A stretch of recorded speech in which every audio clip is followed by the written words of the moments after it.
स्वामी कृष्ण प्राणानंदा सरस्वती जी महाराज। राधे राधे महाराज जी। महाराज जी, मैं आपसे अनुभूति और साक्षात दर्शन के बारे में जानना चाहता हूँ। महाराज जी, साक्षात प्रभु के दर्शन कब होते हैं, कैसे होते हैं? ये सब साक्षात ही तो है, सब साक्षात है। केवल हमारी दृष्टि त्रिगुणमयी है, इसलिए मुझे जड़ और चैतन्य, स्त्री और पुरुष, मूर्ख और विद्वान, असाधु और साधु दिखाई दे रहा है।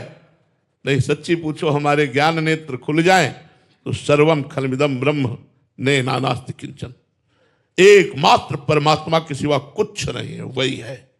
जड़ चेतन जग जीव जत सकल राम में जानी, बंदो सबके पद कमल सदा जोरि जुग पान। ये तभी हो सकता है।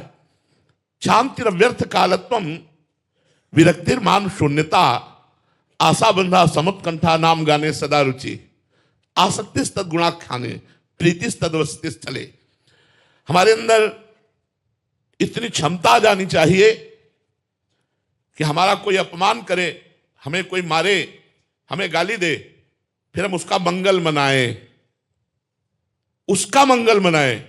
भगवान तुम्हें कभी दुख न दे।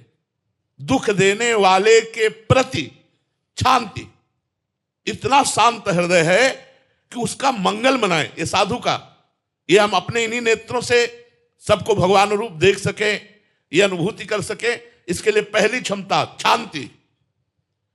जो हमारा अपमान करे, जो हमारी निंदा करे, जो हमारा तिरस्कार करे, हम हृदय से उसका मंगल मनाएं। भगवान तुम्हारा मंगल करें। पहला, या मेरे भगवान ही मेरे साथ ये प्रतिकूल की लीला कर रहे हैं। ये दो बातों में एक बात होनी चाहिए। या तो हमारा बुरा करने वाले के प्रति मंगल भाव, भगवान तुम्हारा सर्वलोक में मंगल करे, तुम जो हमें कष्ट दे रहे हो, ये हमारे पापों का प्रायश्चित करा रहे हो, इसमें तुम निमित्त मात्र केवल हो, ये मेरे ही कर्मों का फल है, भगवान तुम्हें दंड ना दे।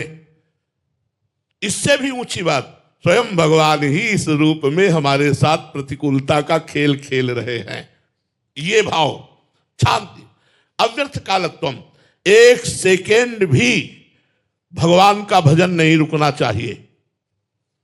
त्रिभुवन की राज्य लक्ष्मी देने पर भी जो आधे पल के लिए भी भगवान का विस्मरण नहीं करता, वो भगवान का महान भक्त होता है। तो जो अनुभूति करनी है, सर्वत्र भगवत दर्शन करने हैं, तो निरंतर नाम चलना चाहिए। चाहे वो गुरु मंत्र हो, चाहे गुरुमुख नाम हो, वो निरंतर भगवत चिंतन चलना चाहिए। जितना अंतर पड़ेगा उतनी ही हानि है, उतनी ही विलंबता है, उतना ही विलंब हम है अनुभूति के लिए।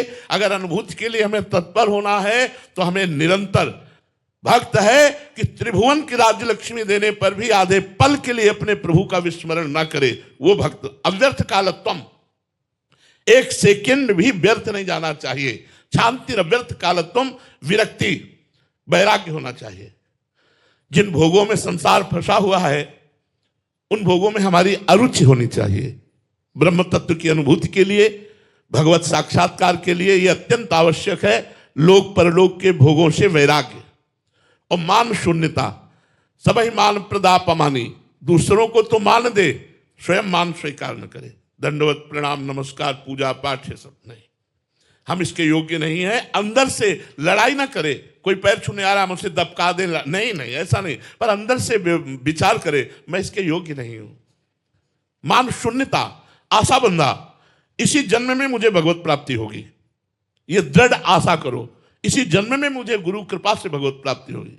आशा बंधा, समुत्कंठा नाम गाने सदा रुचि, उत्साह पूर्वक भगवान के गुण गान करना, ये बहुत बड़ी बात है।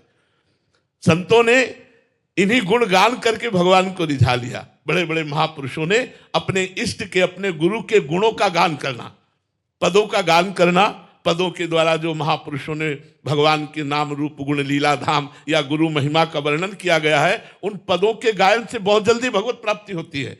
भगवान का नाम और भगवान की लीला गुण से भरे हुए पदों का गायन। समुत्कंठा नाम गाने सदा रुचि, आसक्ति तद गुणाख्याने, भगवान की चर्चा करने में आसक्ति होनी चाहिए। आपसे कोई मिले, भगवान की चर्चा करने में आसक्ति होनी चाहिए। जहां चार लोग बैठे हो, आप प्रभु की चर्चा करें, अपने गुरु की चर्चा करे, अपने इष्ट की चर्चा करे। प्रीतिस्तद वसति स्थले, जहां हमारे गुरु वास करते हैं, जहां हमारे इष्ट वास करते हैं, उस स्थान पर बहुत प्रीति होनी चाहिए। जैसे हमारे इष्ट हैं प्रभु श्री प्रिया प्रीतम, तो उनकी लीला स्थली है, तो आजीवन के लिए नियम ले लिया, प्रण लेता हूं, प्राण चाहे निकल जाए, ब्रजधाम को नहीं छोड़ूंगा। आसक्ति, प्रीति इतनी कर लेनी चाहिए कि वहीं वास करना चाहिए। अगर ये लक्षण है तो निश्चित आपको भगवत प्राप्ति हो जाएगी, निश्चित आपको ब्रह्म दर्शन हो जाएगा, जो चाहोगे वो प्राप्त हो जाएगा। ये लक्षण आने चाहिए जीवन में।